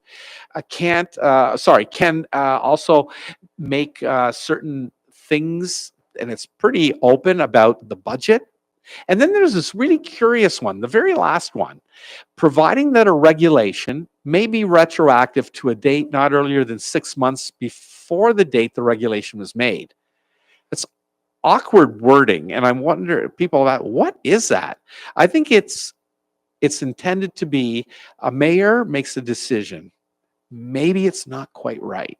The minister can pass a regulation, make it retroactive, and give blessing to the decision that the mayor may have made, so that way it can't be challenged. I think that's maybe why it's there. I don't know. And finally, there is one other statute that's impacted, and that is the Municipal Conflict of Interest Act. As you know, any member of council cannot participate in any decision-making process if they have a pecuniary interest, whether it's direct, indirect, or deemed. So this rule continues to apply to the head of council. The head of council can't use the power or exercise any duty with respect to the matter. Okay, so again, the separate rule for the head of council, and you'll see the first one, must disclose the interest by filing a written statement. So typically you would do that. The requirement right now in section 5.1 is you should do that at a meeting. You have to give a written statement to the clerk at the meeting or as soon as possible afterwards. Well, some of the mayor's exercises of strong mayor powers exist outside of a meeting. So this requires that once the mayor becomes aware of it, has to file the written statement. That's interesting because I think some people are going to say, oh, the mayor knew about it then, but didn't actually file that until now. That's going to be hard to prove because how do you go into someone's mind? And of course, the very last one, shall not use their office in any way to attempt to influence any decision or recommendation of the municipality. So that's interesting because I've seen many mayors go into the office of the CAO, and I think the CAO has come out with the clear understanding that if they don't do what the mayor would like them to do, their job may be on the line. So that's really interesting, the last part there. So you got to, please, heads of council, they got to be a little careful about that. That's the Hazel McCallion amendment from the Municipal Conflict of Interest Act. So by conclusions, Madam Mayor, members of council, just wrapping it up, and then I'm pleased to I'll just give you a couple more insights and then I'll close off. Strong mayor powers, limited executive unilateral authority and powers and some responsibilities. There are powers unrelated to the provincial priorities, which are housing and infrastructure. And then there are those three powers that are expressly laden with provincial priorities that you can only use for those. Okay, you can advance matters, Madam Mayor. You can veto bylaws that don't or interfere with provincial priorities if you determine that they potentially do so, and you can bring forward a bylaw that potentially advances a provincial priority, have it voted on by council and passed by just more than one-third vote. There is the budget power responsibility, which is now on your shoulders, Madam Mayor. And again, you can direct staff to bring forward the budget as you've normally done and work through it as you've normally done. And then there are those miscellaneous powers. Just before I end, I just wanted to mention a couple of other things. Your clerk was kind enough to give me a bunch of questions about things. I've tried to wrap a lot of them into what I've discussed today, but a couple I haven't. One of the questions was, what system is in place to determine whether the actions of a head of council are in line with or advance provincial priorities? Court challenge only. There is nothing else. Some people have said, you mean the province hasn't set up someone who can, at the turn of a dime, just be there and say, hey, Mayor, you're going offside. You're not thinking about provincial priorities, or you are able to do this. There's nothing like that. There is no provincial mediator, arbitrator. And if you ask municipal affairs, well, we'll leave it at that. What system is in place to challenge a mayor's actions should it be believed that they fall outside of provincial priorities? Well, it's pretty much the same answer. There is the application to quash for illegality, including bad faith. There's a judicial review for procedural unfairness, unreasonable decision-making, even though unreasonableness is something that's protected in the immunity, and potentially, as I've seen in the city of Peterborough, an application for the determination of legal rights under law, under the rules of civil procedure. Can a community or a council pursue legal action if the mayor acts outside of their legal authority? The answer is yes. Any person can seek to challenge the authority of the mayor, can only do so for illegality or bad faith. Can council do that? I think council can, and you'll probably see council might pass a resolution. We'd like to get an opinion. Has the mayor acted in accordance with provincial priorities, for instance? Get an opinion. Oh, doesn't seem like she has or he has. Let's bring a court challenge. I think council can do that. Does it stay the mayor's decision? The answer is no. You'd have to go to court and make an application for an stay, which is very similar to an injunction. You would have to fulfill the 3-part test under RJR McDonald, a case from the Supreme Court of Canada. Is there a serious question to be asked, to be tried? Is there any irreparable harm unless the injunction or the restraining is granted? And if both those are equal, who has the balance of convenience? That's the standard 3-part test.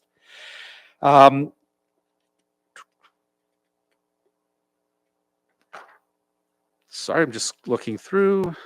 What notice or process does the mayor need to follow when using their strong mayor powers? There's no specific answer.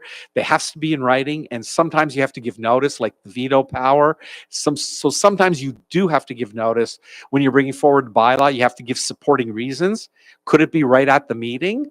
I think so, but it can, right at the meeting. And I've seen that happen. I said to the mayor, don't do it. She did. Not this mayor.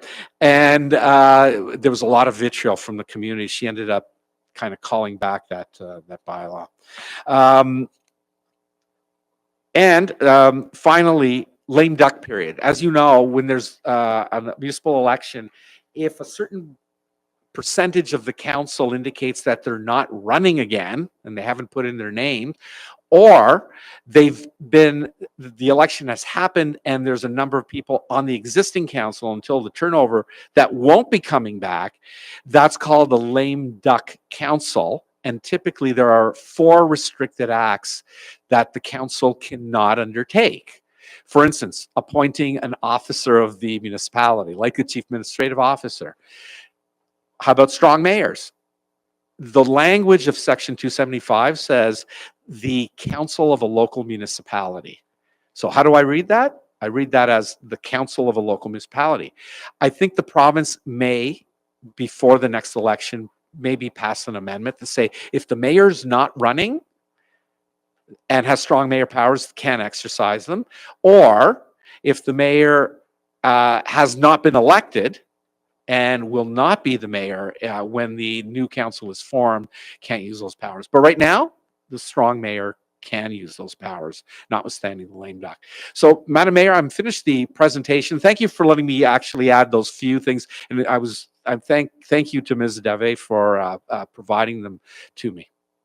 Thank you very much for the presentation and for responding to the questions and queries of council, both in the context of your presentation and after. So I'll now turn it over back to my colleagues for any final questions to you, Councillor Todd. Thank you, John. It's a really great presentation. I want to go back to the question I had about Section 5, subsection 3, which is around the bylaws. So I know, we talked about bylaws being enacted and being rescinded and so on. If the bylaw is an older bylaw, they can't veto or ignore said based on 5.3, or how does that all work then? Oh, okay. Thank you, Councillor Todd. Through you, Madam Mayor. The answer is it's not really in 5.3. The answer is there is no authority to veto the bylaw because you have to bring the notice and you have to do it within 14 days of the vote. So if it happened 2 weeks ago, you're just out of luck. So that's why you can't veto it. However, I'm just going to explain just a little further. I've been told there's a workaround to that. And the answer is, of course there is, right? So here, I'll give you an example. The mayor or the head of council of a municipality doesn't like the development charge bylaw rates for residential development because they're too high. Can't do anything about it. It was enacted before May the 1st. However, the mayor could bring forward a new an amendment to that to that development charge bylaw that creates a different charge, like revokes or changes whatever the residential development charge was before and says, this is what I want. And the mayor could bring that forward, say, this will advance provincial priorities because it probably will advance residential development. And therefore, I'd like my council to vote. And if more than 1/3 vote, then you have the workaround to not being able to vote the old development charge bylaw. Thank you, Councillor Todd. That was a good question. Did you have a follow-up to that? Okay. Councillor Clare. So I've been thinking about what are some of the changes that we will need to make to our procedures to align with strong mayors and to enable us to do all of these things within the prescribed timelines. And I've been thinking about that a lot lately because we've had a lot of trouble scheduling special council meetings of late. And it occurs to me that our ability to schedule a special council meeting to consider a potential override if we found ourselves in a veto situation could be almost impossible to even just get in the room to have that discussion. Is there anything to preclude us from setting up our meeting schedule such that there's always going to be a special council meeting, like a placeholder in our meeting schedule, such that we could consider an override or have a discussion about a veto if a veto was ever used?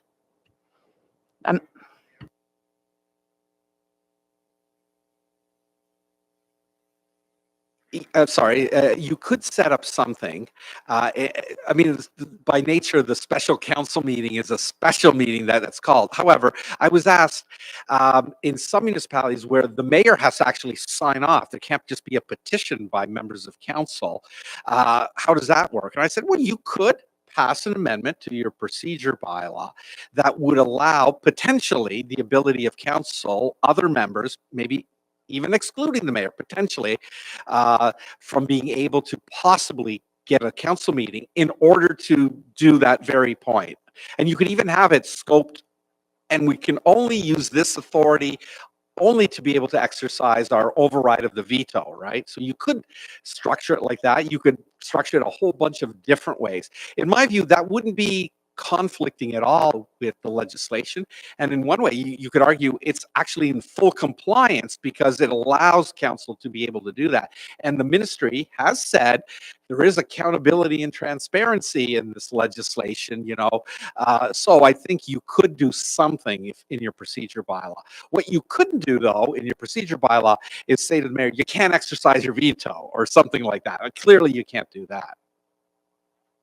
Thank you, Councillor Clare. And I'm going to just actually follow up on Councillor Clare's question and ask, there's nothing that prevents meetings from happening in a hybrid fashion should there be any challenges to bringing council together? I don't know what your, Madam Mayor, I don't know what your procedure bylaw has, but it certainly has hybrid meetings because I have attended them in that way. So no, you could have that and you could have council get together. You don't have to be in person to have the meetings. Thank you for that. Around the table, Deputy Mayor. Thank you. So going back, well, first of all, thank you as well for coming today. It was a very good presentation. So going back to the very first point that you made for administrative powers, when it says strong mayor has the authority to direct employees and undertake research and implement decisions. Does council still have the option of tabling a motion that may direct staff to do this, or bringing a notice of motion, or is it only the mayor? Through you, Madam Mayor, to the Deputy Mayor, this authority, of course, only relates to the exercise of the powers under Part 6.